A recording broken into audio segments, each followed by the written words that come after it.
Hello, tahukah kamu tentang suku yang terkenal dengan semangat dan keberaniannya? Ya, mereka adalah suku Madura. Di pulau yang terletak di timur Jawa ini, tersimpan keunikan yang jarang orang tahu. Suku Madura punya tradisi karapan sapi yang sudah diakui UNESCO sebagai warisan budaya dunia. Tapi yang lebih menarik, mereka punya filosofi abantal ombak, asapo angen, yang artinya berbantal ombak dan berselimut angin. Nah, yang bikin tambah unik, rumah adat mereka yang disebut Tanean Lanjang dibangun dengan pola khusus menghadap selatan. Konon, ini simbol penghormatan pada Nyi Roro Kidul. Di setiap rumah, ada ruang tamu yang disebut amper, yang selalu terbuka, mencerminkan keramahan orang Madura. Yang paling keren, meski terkenal dengan karakternya yang tegas, orang Madura sangat menjunjung tinggi nilai bupa, babu, guru, rato, menghormati orang tua,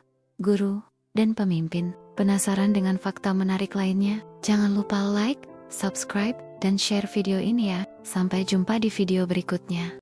Hey, tahukah kamu tentang rahasia tersembunyi dari suku Dayak di pedalaman Kalimantan? Mereka punya kemampuan unik yang jarang diketahui orang. Suku Dayak memiliki pengetahuan luar biasa tentang hutan hujan tropis. Mereka bisa membaca tanda-tanda alam dengan sangat akurat. Bahkan bisa memprediksi cuaca hanya dari mengamati perilaku hewan dan tumbuhan. Yang lebih menakjubkan, mereka memiliki sistem navigasi tradisional menggunakan pohon tengkawang sebagai penunjuk arah. Pohon ini tumbuh condong ke arah selatan, menjadi kompas alami di tengah lebatnya hutan Kalimantan. Nah, yang paling menarik, suku Dayak punya tradisi menanam pohon buah di sepanjang jalur perjalanan mereka. Ini bukan cuma untuk makanan, tapi juga sebagai penanda jalan. Bayangkan, sambil jalan bisa menikmati buah-buahan segar. Keren banget kan fakta unik ini? Jangan lupa like, subscribe, dan share ke teman-temanmu ya. Sampai jumpa di video menarik berikutnya. Hey Sobat Indonesia, tahukah kamu? Di pedalaman Papua masih ada suku yang hidup di rumah pohon setinggi 50 meter. Mereka adalah suku Korowai, penjaga sejati hutan tropis Papua. Bayangkan tinggal di rumah yang dibangun di atas pohon sagu raksasa. Rumah mereka bisa menampung hingga 12 orang.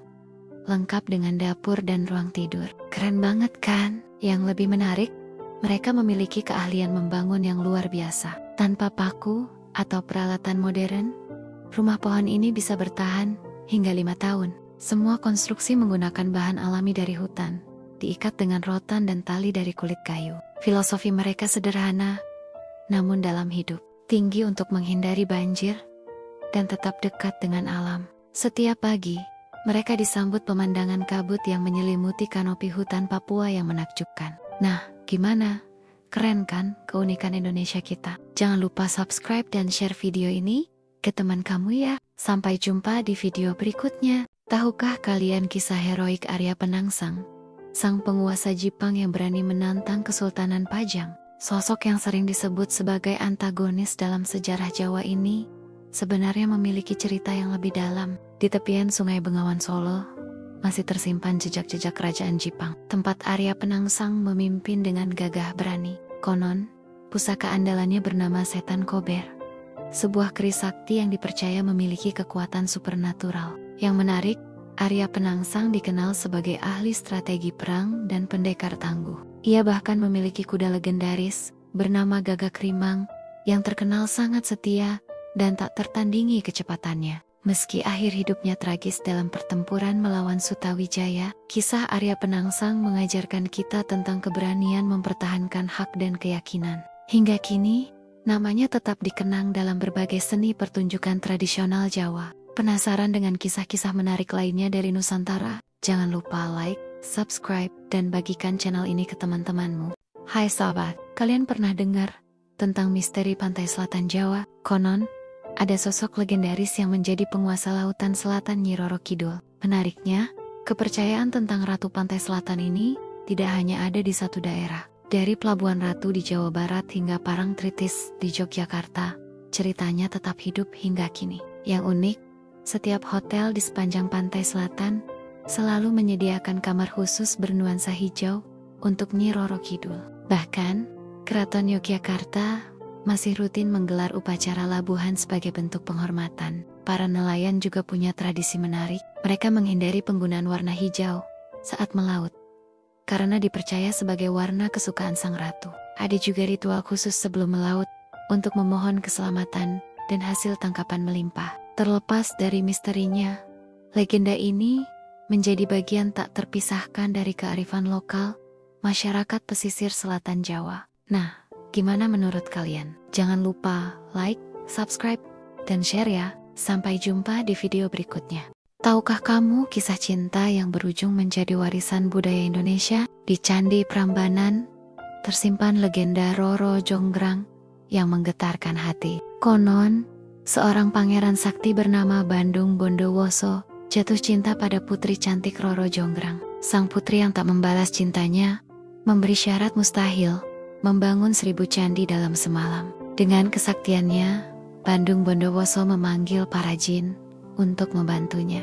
Ketika hampir selesai, Roro Jonggrang cerdik menyuruh para gadis desa menumbuk padi dan membakar jerami. Ayam-ayam berkokok, mengira fajar telah tiba, membuat para jin menghilang. Murka karena tipu daya ini, Bandung Bondowoso mengutuk Roro Jonggrang menjadi arca batu untuk melengkapi candi ke-1000. Hingga kini, arca cantik itu masih berdiri anggun di dalam Candi Prambanan. Kisah ini mengajarkan kita bahwa cinta tak bisa dipaksakan. Dan lihat bagaimana sebuah legenda bisa menghadirkan keajaiban arsitektur yang memukau dunia. Jangan lupa subscribe untuk cerita menarik lainnya tentang Indonesia. Halo Sobat Nusantara, tahukah kamu?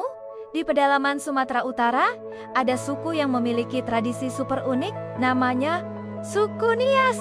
Yang bikin keren, mereka punya lompat batu atau pahombo yang jadi simbol kedewasaan para pemuda. Bayangin, mereka harus lompatin batu setinggi 2 meter. Nggak cuma itu, rumah adat mereka yang disebut Omohada dibangun tanpa paku sama sekali. Hebatnya, bangunan ini tahan gempa dan udah bertahan ratusan tahun.